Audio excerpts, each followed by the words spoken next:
Good morning, William. Good morning to your many listeners around the world. George WEHNER calling in with a real news exclusive. Now, there are so many things happening in this fair land of ours that, it makes our hair curl.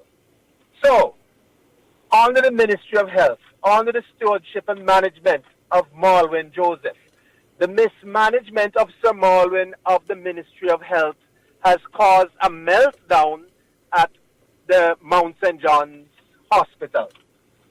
Reports coming to hand is that a dead body was allowed to remain at the hospital for 36 hours. Huh? From Saturday until yesterday, a patient expired at the hospital on Saturday, and both undertakers refused to accept the body, and the body remained for 3 days at the hospital. The nurses had to be working around the dead body, refused to come and remove the dead body because of monies owed by the government to the undertakers.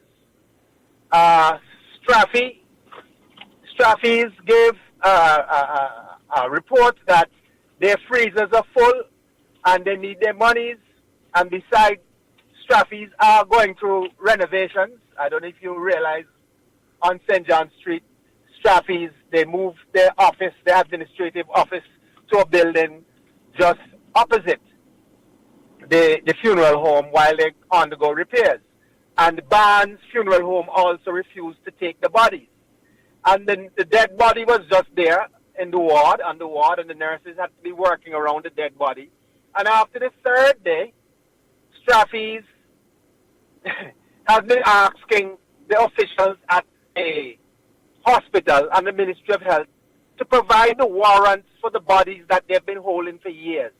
Straffy has been holding some bodies going over 3 years, and nothing from the government. They were asking to make space, provide those warrants so they can conduct the burial, so they can make space to receive these bodies.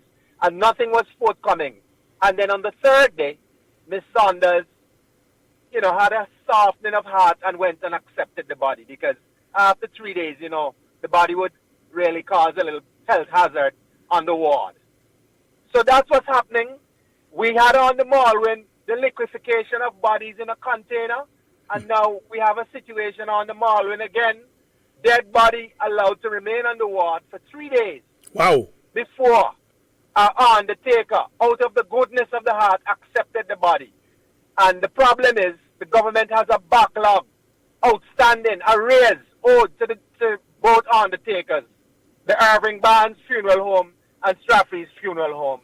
And that is the problem we face with Sir Malwin. Bearing in mind that Sir Malwin was the one who was knighted for his administering health matters in Antigua and Barbuda, his oversight of the Ministry of Health. That's how he got his knighthood. And under his stewardship, we had the liquefaction of bodies in a container up at Halberton. And now we have dead bodies allowed to remain, a dead body allowed to remain on the ward for 3 days before one undertaker, out of the goodness of the heart, realizing the situation, decided with the overflow that they have to still accept that body. William? Yes, man, that is serious and damning to the administration and also to the administrators and the Labour Party administration that is running our country.